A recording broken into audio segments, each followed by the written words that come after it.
Good morning.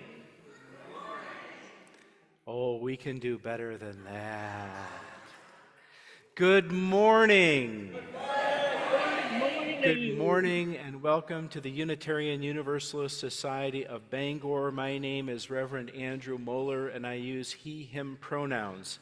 Welcome to this beloved community and this special occasion, the 40th anniversary remembrance of the murder of Charlie Howard. Today we have many guests in our midst, including guests from Health Equity Alliance, Penobscot Theater Company, folks wave your hands, and also Needlepoint Sanctuary, who have all been part of this planning for this celebration, and our sister congregation, the Hammond Street UCC Church, who is also going to be joining us in a procession down to the State Street Bridge after the service. Before we get started, I want to first introduce our guest speaker today, Greg Bridges Music. Good morning. Greg is, I've gotten a chance to work with him through some of the chaplaincy work at Northern Light Hospital and Medical Center, and we've been part of a clergy group that's trying to meet regularly to kind of help and support each other through these difficult times during the rest of the year.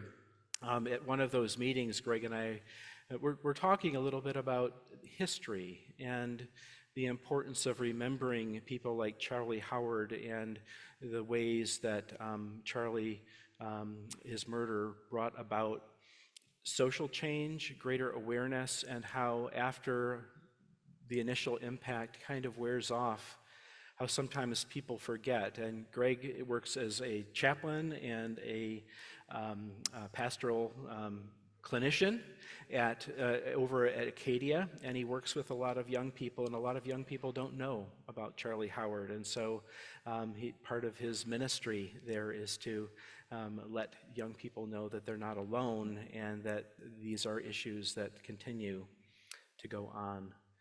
So with that, I think I've covered everything that I need to cover. And in kind of a Unitarian Universalist miracle, there are no announcements this morning. So remember this day for multiple reasons.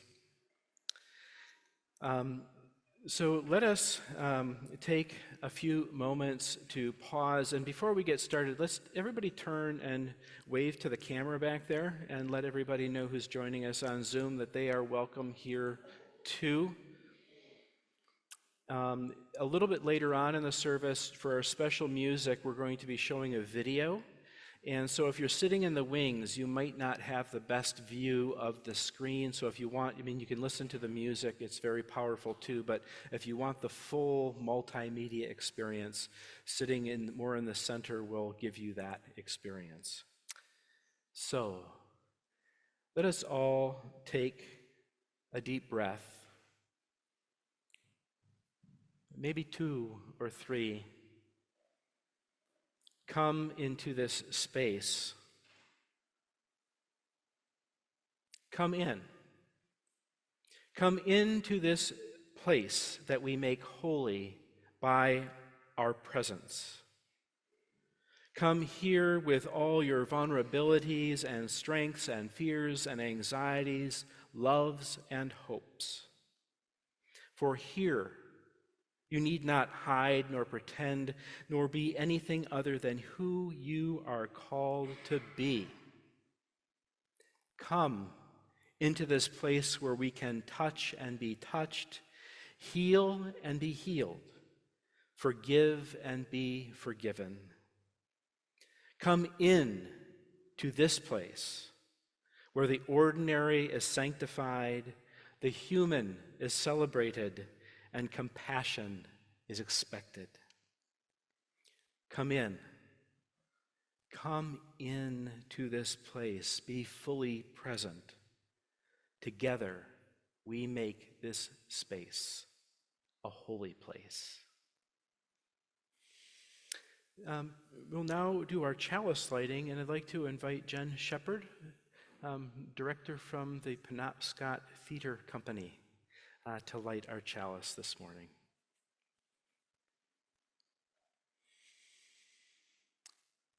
We speak so often of brokenness in religious life.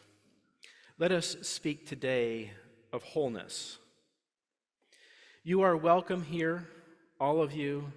Every part of you is beautiful, just the way you are. You do not need to be something more or something less. There's no holding back and no hiding. No exerting yourself or trying to do more or be more. You have inherent worth and dignity. Nothing to prove here. Nothing to prove to me or the person sitting next to you, or children or anyone. You don't have to try and be witty or more quiet or more outgoing. You are beautiful. Every part of you is beautiful, just the way you are. You do not need to change anything about yourself to be welcome here. Your skin, your hair, your belly, your limbs, your face, all beautiful just the way they are. We are extraordinary. Each and every one of you different from each other, but beautiful in your own way. Look around you. Breathtaking. So as we light our chalice, let us be aware of the beauty that surrounds us today as we worship together. I now invite you to rise in body or in spirit to sing our opening hymn 361, Enter, Rejoice, and Come In.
Seated.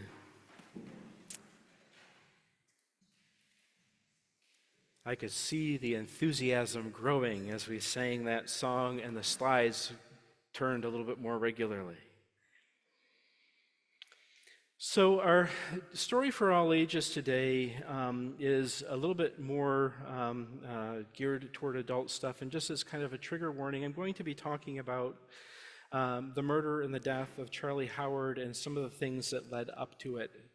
So if there's something that might, if you're listening to that and you find yourself triggered or feeling uncomfortable or whatnot,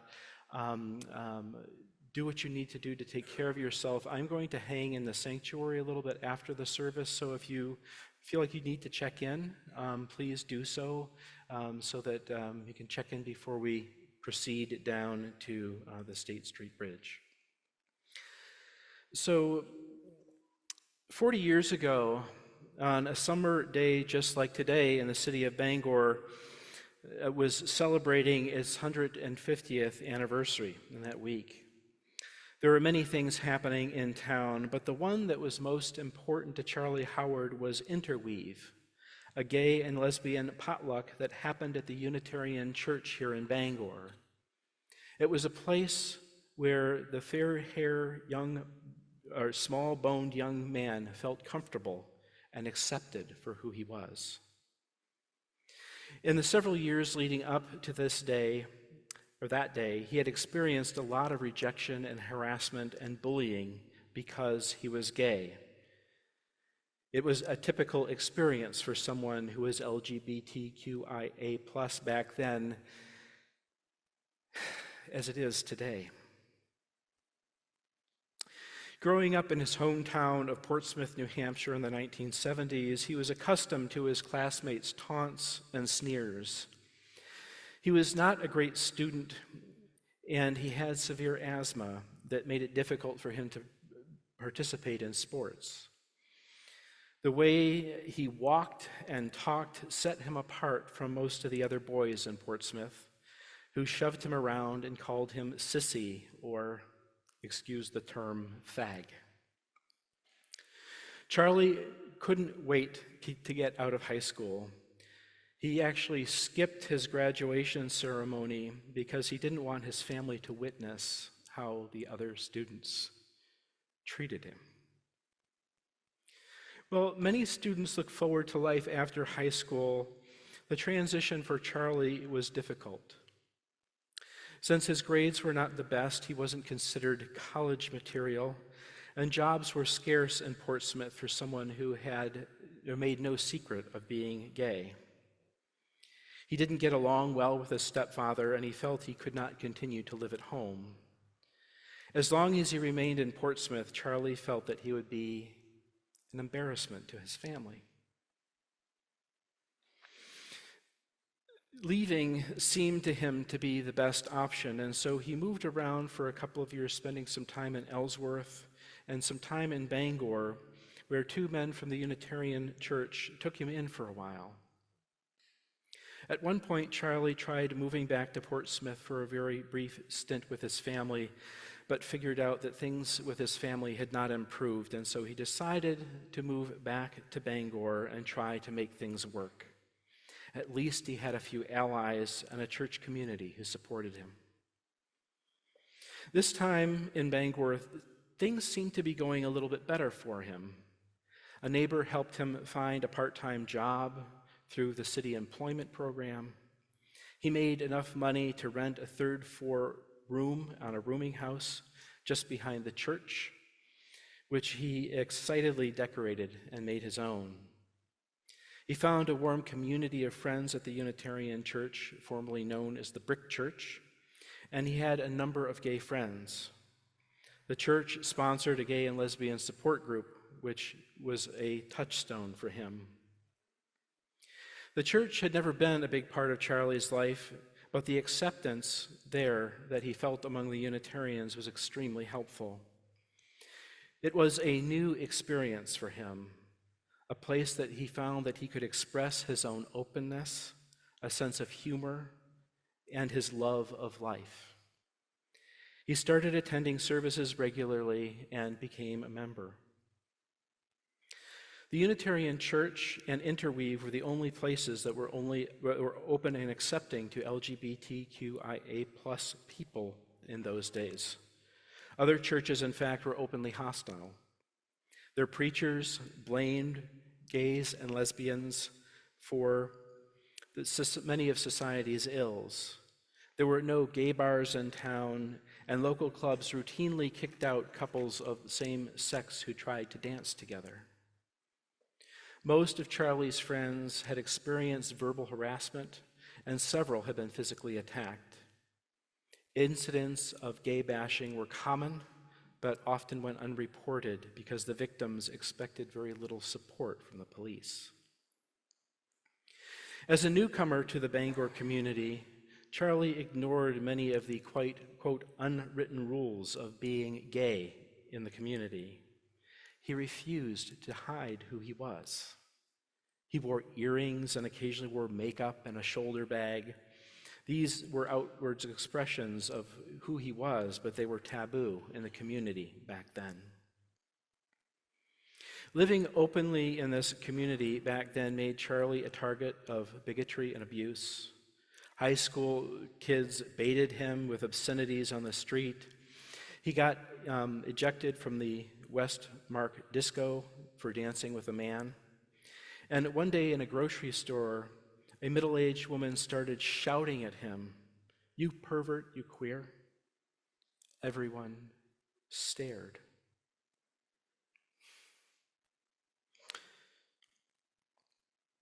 Charlie dropped his basket and walked slowly towards the door, terrified.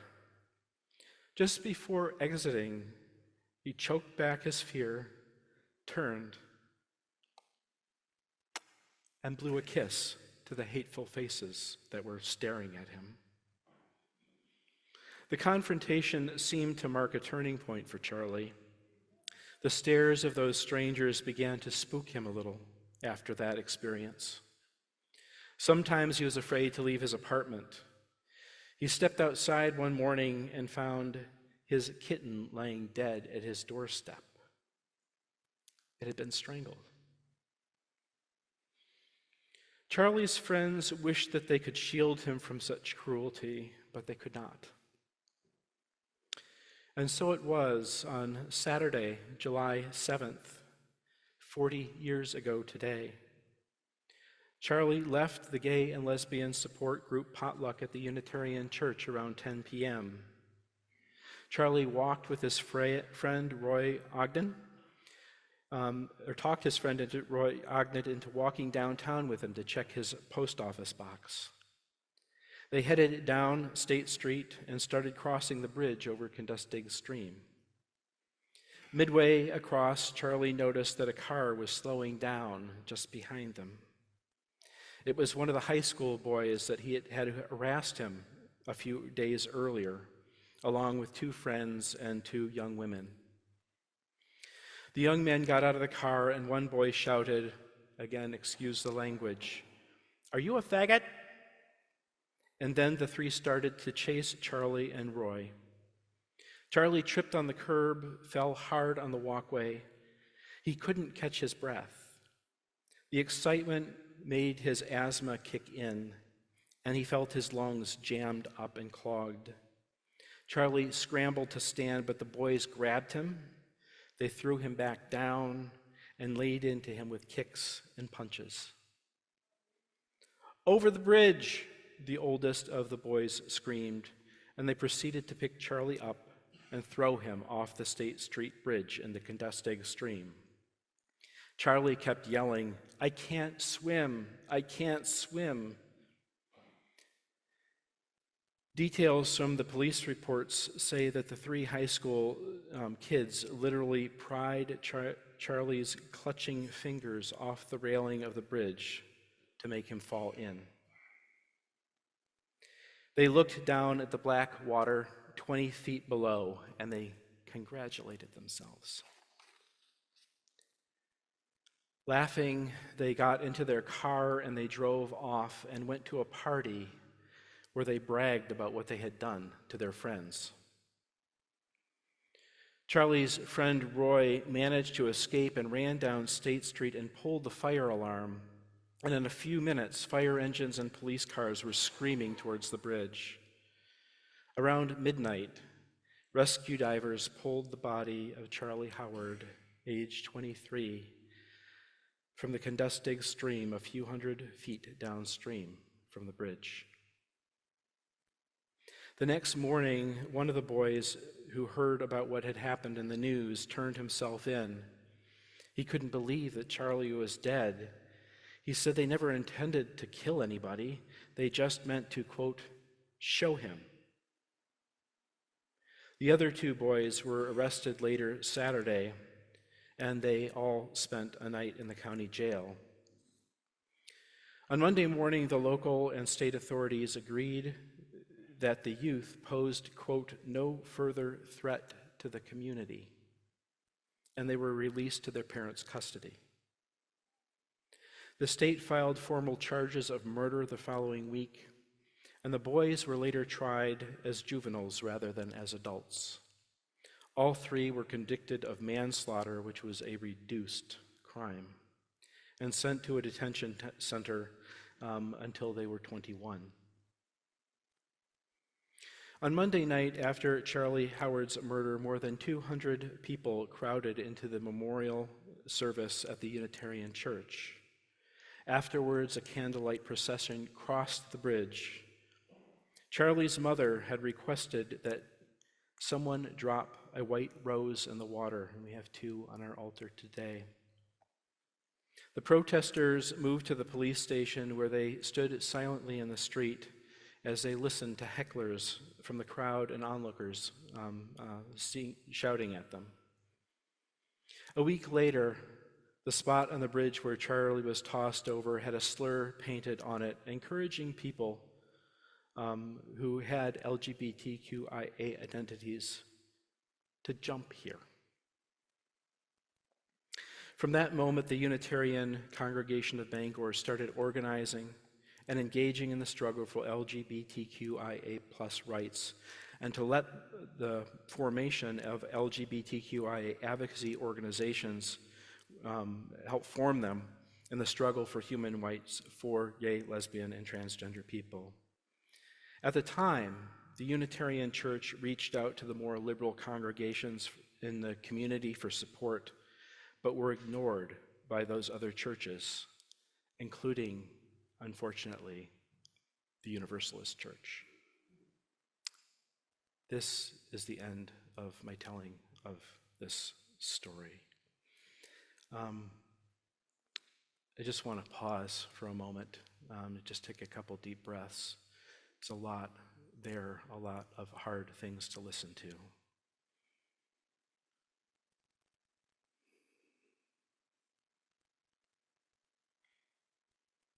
Let us allow those feelings to be present, but also not to shut us down as we continue with our service. And usually at this time we have children come forward and sit on a rug out in front here, and we sing them back to their seats. But I'm going to suggest just to maybe play Go Now in Peace, and let's not sing it, just so we can just kind of give ourselves a moment to process what we've just heard.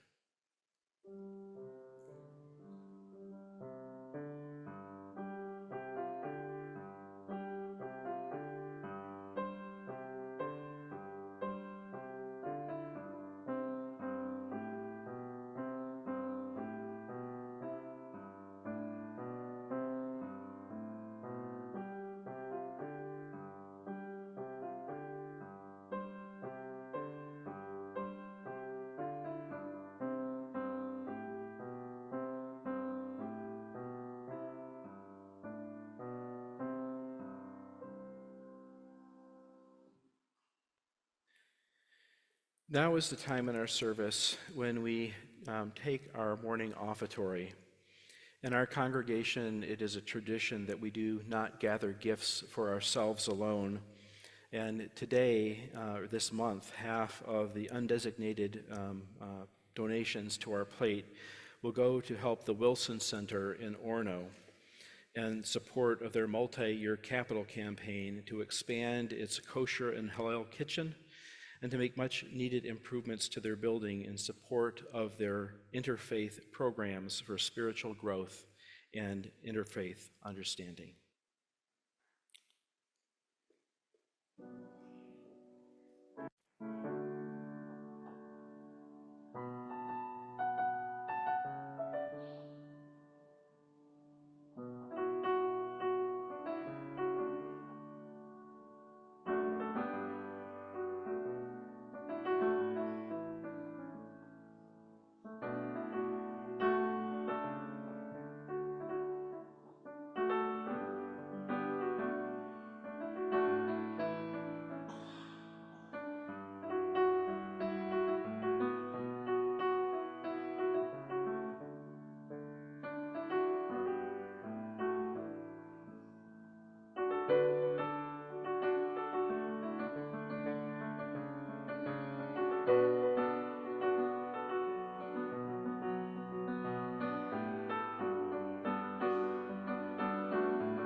Thank you, Jack.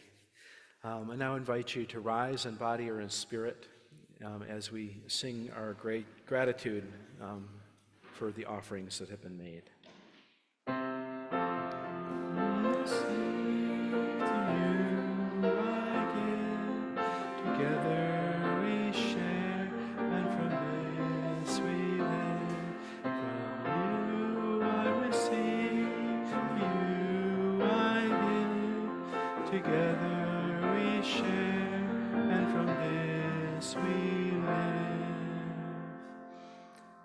Let us give gratitude for the gifts that have been shared this morning to support this beloved community and the Wilson Center and its crucial work for interreligious connection and understanding. Blessed be.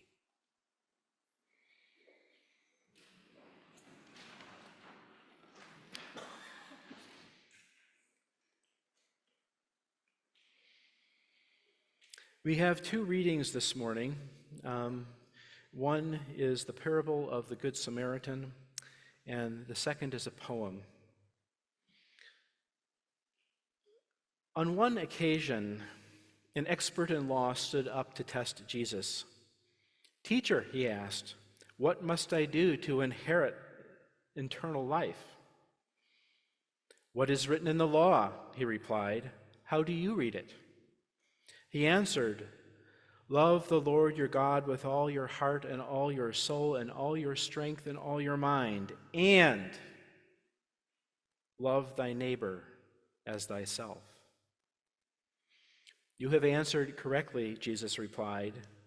"Do this, and you will live." But he wanted to justify himself, so he asked Jesus, "Who is my neighbor?" In reply, Jesus said, "A man was going down from Jerusalem to Jericho when he was attacked by robbers. They stripped him of his clothes and beat him and went away, leaving him half dead. A priest happened to be going by the same road, and when he saw the man, he passed on the other side. So too a Levite came to the place and saw him, and passed on the other side. But a Samaritan, as he traveled, came to where the man was, and when he saw him, he took pity on him. He went to him and bandaged his wounds, pouring on oil and wine. He then put the man on his own donkey and brought him to the inn and took care of him. The next day he took out 2 denarii and gave them to the innkeeper and said, "Look after him, and when I return, I will reimburse you for any extra expense that you may have." Which of these do you think was the neighbor to the man who fell into the hands of the robbers? The expert in law replied, "The one who had mercy on him." Jesus told him, "That's right. Go and do likewise." Our second reading is a poem by Jane Hulme titled "Jesus at the Gay Bar." Here in the midst of it, right in the center of the dance floor, robes hitched up to his knees to make it easy to spin. At some point in the evening, a boy will touch the hem of his robe and beg to be healed, begged to be anything other than this. And he will reach out his arms, sweat dampened and weary from dance, and he will cup the boy's face in his hands and say, "My beautiful, beautiful child, there is nothing in the heart of yours that ever needs to be healed." Thus ends our reading. Thank you very much for welcoming me and having me here with you today. I was living in England when Charlie was killed. I didn't move here until 12 years later. I was struck by the difference in attitude towards queer people when I moved here from England. I've had many conversations with people living here, as well as reading up on the incident in different reports. I had lived in a culture where people were more accepting of differences. I was bisexual, which my now ex-wife knew. And the conservative denomination I was in was concerned with more things than sexuality or gender in Europe. I moved back to the States after 15 years and wondered who had kidnapped my denomination and my country after living overseas all that time. When I moved to Maine, there was a proposition against proposed LGBTQ freedoms in the state of Maine. It was spoken about from the pulpit by the senior pastor in the church where I was serving. I spoke against it, and eventually my marriage, ministry, relationships with family and friends, career came to an abrupt halt. That wasn't really an unusual outcome for LGBTQ people in the 1990s. It happened recently to one of my close straight friends, speaking up for LGBTQ folks in the same denomination we both grew up in. I became a leader in the Bangor community for a while, and I've spent hours since in conversations and research and activism for LGBTQ and other civil rights. The thing I noted as I spoke to people over the years and read narratives from the time was that the three teenagers, and I work with teenagers, I'm a pediatric therapist in the hospital, the three teenagers, they were only 15, 16, and 17 years of age, were not the only ones responsible for that night. A whole community formed them in the narrative of that incident for a long, long time. It takes a village to raise a child. It also takes a village to produce and reward that kind of hatred and intolerance. I propose that the village killed Charlie. The boys thought they would be rewarded for violence against a gay person. They were formed by the village. They thought they would be more popular for chucking a homo off the bridge in all the accounts that I read. They went to a party afterwards bragging about what they had done and received high fives all around. I was speaking to another Acadia Hospital staff member who was a student at Bangor High School at the time, and he said the environment was 100% in favor of the boys. The school forbade anyone speaking about the subject. They did not address it with the students. An activist I spoke with, Betsy Parsons, was a teacher at Bangor High School at the time. She did publicly speak out against it. She was threatened, she lost her job, and she moved to Boston for several years just for her own safety. Grown men, according to accounts by the boys years later, came forward and shook their hands for killing a fag. Fags jump here were spray painted on the bridge and remained there for weeks. Not one school official spoke against the violence. Hardly any faith leader spoke up, not my own congregational Hammond Street Church. Only one faith leader spoke out courageously, prophetically, and that was the young Green leader only 3 weeks out of seminary of the Unitarian Church, now the brick church on Union Street where Charlie attended. There was no official statement, Drew told me at the time, even for Unitarians. And anyone who stood up against the wrong paid an awful price. The town and the state were a place of fear for many of the people that I spoke to, including my husband, who was only 15 at the time. Many who lived here just closed those closet doors shut out of fear. The village killed Charlie. But villages can change, and people have created change. A friend of mine, now deceased, Air National Guard Major General Nelson Durgan, grew up in Norway, Maine, and was a member of my home church, Hammond Street Congregational Church, for 51 years. I had lots of talks with Nelson and his daughter Marjorie, and she and her mother gave me permission to tell this story. So Judy, you would have known Nelson really well. In the Army, it was illegal to have same-sex relationships as he was coming up in the forces. Following the McCarthy years of the 1950s and the Lavender Scare, where gay men were investigated and kicked out of government positions, President Eisenhower made it illegal. Do you know, only last week, Joe Biden began the process of bringing forgiveness to the federal crime charges that enlisted people were jailed and dishonorably charged under. They lost all their benefits. They lost all their honor. They lost the right to vote. They had to tell every prospective employer they had that they had federal criminal charges for having sex with someone of the same gender. To this day, that is still in place, even after Don't Ask, Don't Tell was repealed. These guys did not receive a pardon. It was a psychiatric disorder until 1973, with implications that lasted well into the 1980s. It was illegal for two men to be sexually involved with one another until the Supreme Court decision Lawrence versus Texas in 2003. For youngsters, for you, that's a long time ago. For me, that's yesterday, right? This was the environment. This was the law of the land.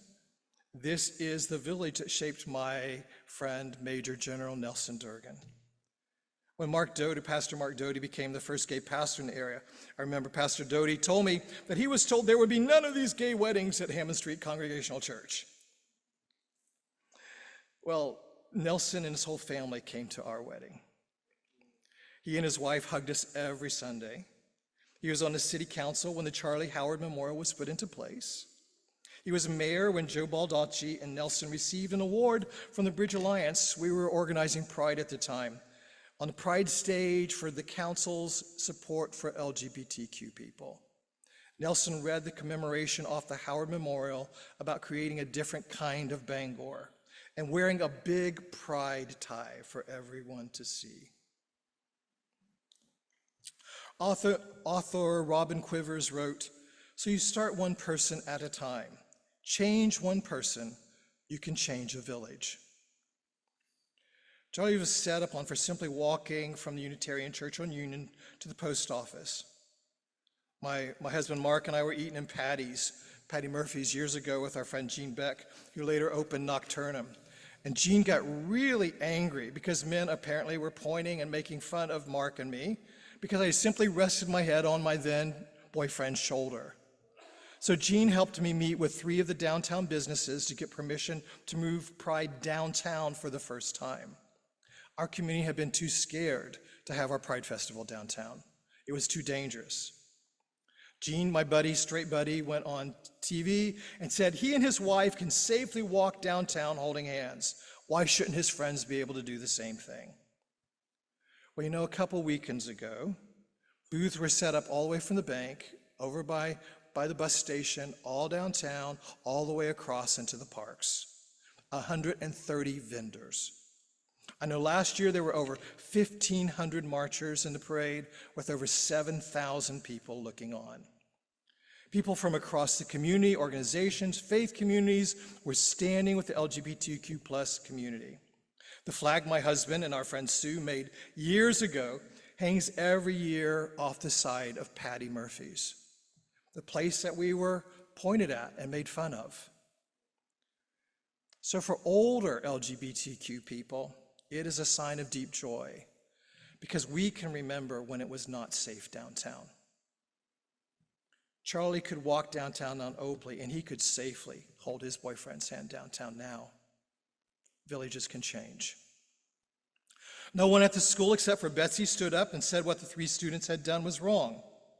Well, this openly old queer senior therapist and chaplain is now on the Diversity, Equity, Inclusivity Subcommittee for the Bangor School Committee, where we talk about racism and LGBTQ issues and gender issues. The same school that did nothing 40 years ago. There are openly queer students, people of color, people from various religions on the committee as well, speaking up as how we can create change. Villages can change. Ubuntu, as taught to me through reading through Nelson Mandela and Archbishop Desmond Tutu, has been in the culture of Bantu people in South Africa, as early as the mid-19th century. Steve Paulson was writing about Ubuntu and Tutu's take on it. And he wrote, René Descartes, who's often considered the first philosopher, who really has shaped our understanding of self, said, "I think, therefore I am." Everybody took undergrad philosophy, remember Descartes? Yes, you remember Descartes. "I think, therefore I am."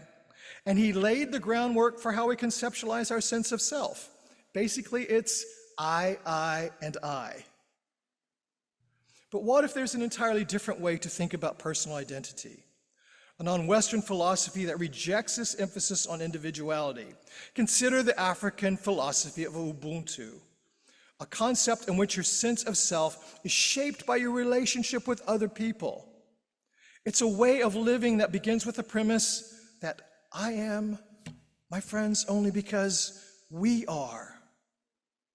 Archbishop Tutu wrote, "A person with Ubuntu is open and available to others, affirming of others, does not feel threatened that others are able and good, for they have proper self-assurance that comes from knowing that they belong to a greater whole and are diminished when others are humiliated or diminished, when others are tortured or oppressed."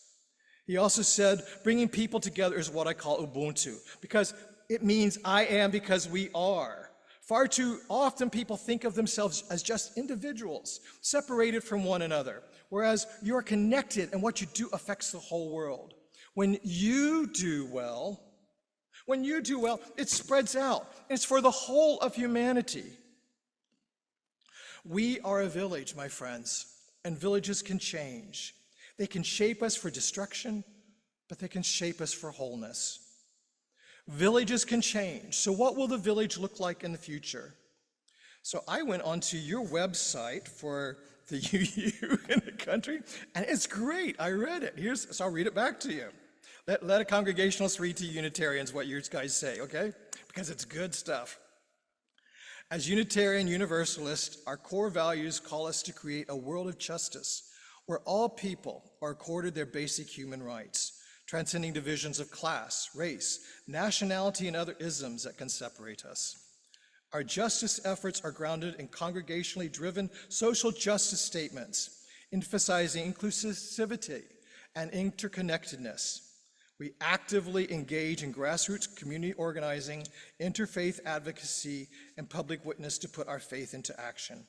Our commitment to justice is reflected in our 7 principles, including justice, equity, compassion, and the responsible search for truth and meaning. Sounds a lot like Ubuntu, doesn't it? Sounds an awful lot like the Good Samaritan, doesn't it? Last summer, summer 23, the US Surgeon General says that we are facing an epidemic, wrote 85 pages saying that we're facing an epidemic leading to huge concerns like early onset cancers, heart disease, and stroke. I've actually taught this to about 1,000 people in the last 2 months. Anybody here know what the epidemic was? Only 2 people have known out of thousands I've talked to. So don't feel bad if you don't. Yes, ma'am. It's loneliness. That's absolutely correct. It's absolutely correct. Loneliness causes heart attacks, strokes, early cancers, all kinds of difficulties.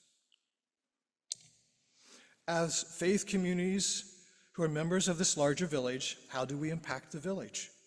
Are we the good neighbors, or do we pass by on the other side of the road? There's a large decrease among faith community adherents in the last 5 to 10 years. We've gone from 73% down to about 65 in the country. And the largest decrease is amongst young people, and they're called the nuns, not the little people in the black habits, but N-O-N-E-S, the nuns. Because when they are asked to write in what their religious affiliation is, they write none, N-O-N-E-S. They're not joiners of any particular group. But interestingly enough, a large number of them do name themselves as spiritual. They're interested in action, involvement, making a difference. LGBTQ youth are at higher risk of homelessness, substance use, mental health struggles. 40% of homeless youth are still LGBTQ+. I worked in the Shaw House 25 years ago, same statistic then. Mark and I have housed many homeless queer youth over the years, and it has not changed. If you consider that 1 out of 4 people, 1 out of 4 Americans in a normal year, not been normal since COVID, 1 out of 4 experience mental health or emotional health challenges in a given year. 62 million Americans in a normal year. And you consider that mental health, illness, and challenges leads to struggles with jobs and finances. Then you consider the high price and lack of housing. And surprise, surprise, surprise, we have rising homelessness. Caitlyn Jenner, when she was running for California governor, was on TV. I watched her several times. And she had her rights as a trans woman because there's so many trans activists that went before her who were in prison, not allowed to wear the clothes of their gender, who were not allowed to work, but they had fought and they worked, and she had rights because of them. And she was on TV saying that what we should do is to move the homeless in California to an island off of the coast. That reminded me, I'm an old person, so back in the 80s on the floor of Congress, because of the AIDS crisis, what was suggested, because I lived in Britain at the time, and they showed us more of your legislation than they were showing you at the time. You all knew what your president's dogs were named. I knew what the legislation was going through Congress.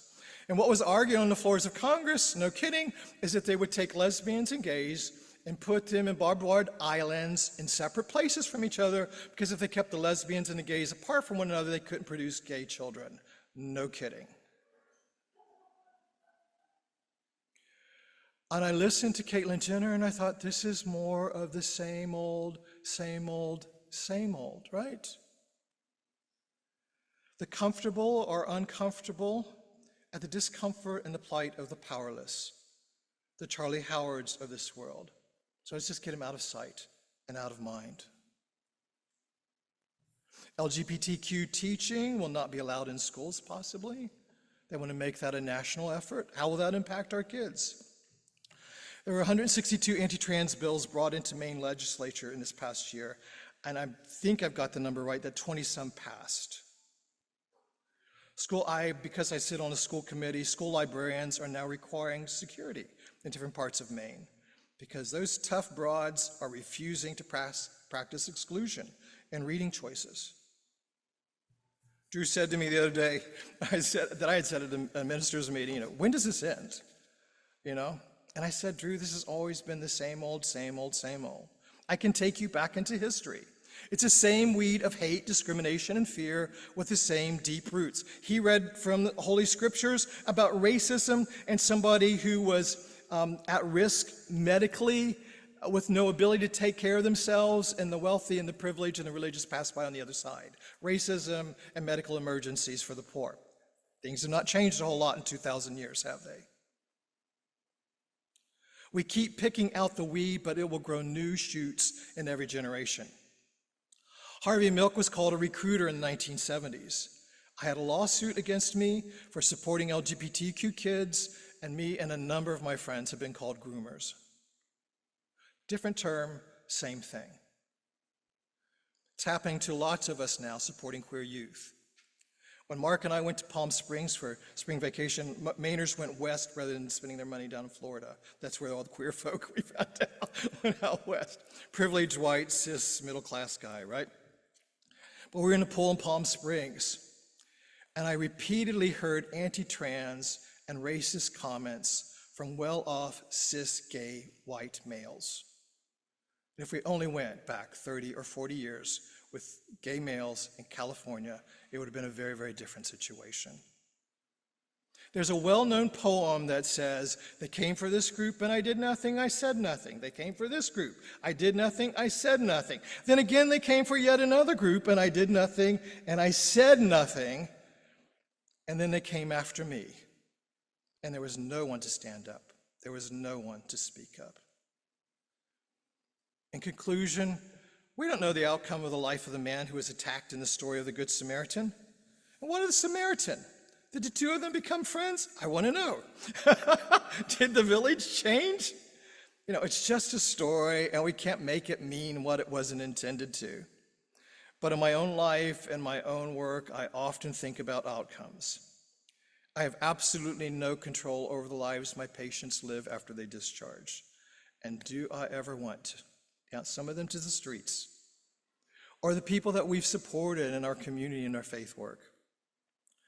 Some have arrived at a good place, and way too many of them have died from exposure, overdose, suicide, and health problems.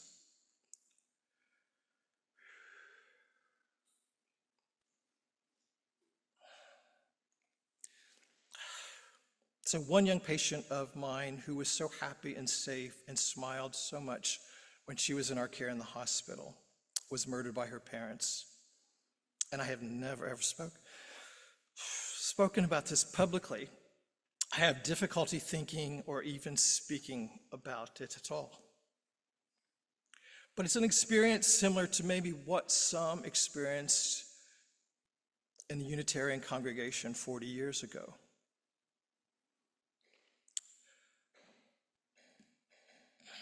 It has changed the way I look at each encounter. Every encounter with another human being is holy. I'm part of the village, and I cannot control everything, and God knows I want to. But I'm committed to being an agent of change in my village, in the moment, with the person in front of me. And as Audre Lorde said, I will continue to not accept things which must be changed.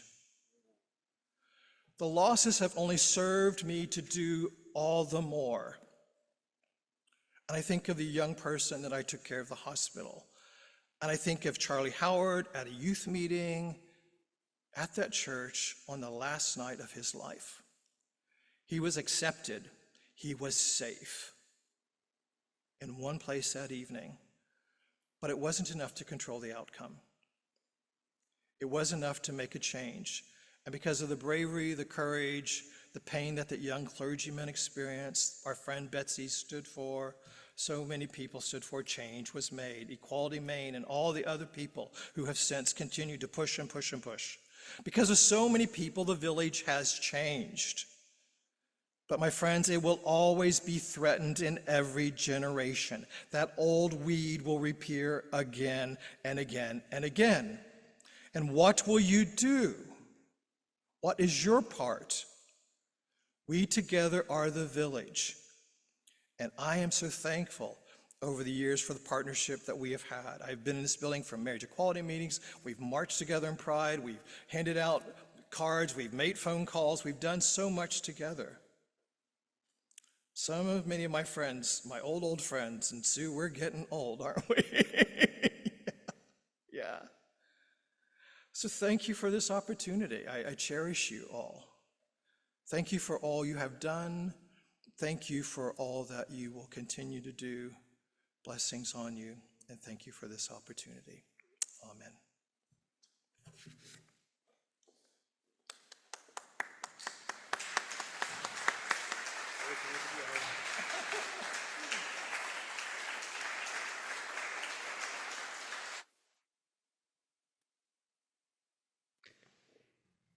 You see why I wanted to invite Greg here today? Can I get an amen? Amen. Amen.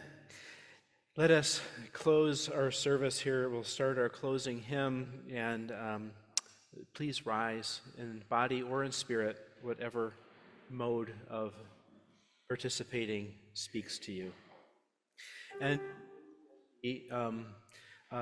the words for the chorus have been tinkered with. So if you're familiar with the old way, you might want to look at the screen.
As we extinguish our Unitarian Universalist chalice flame, symbol of faith, hope, love, connection, and support and acceptance of all people, all genders, all sexual identities, let us be reminded that although our time of worship has come to an end, our service to the world and to each other has just begun.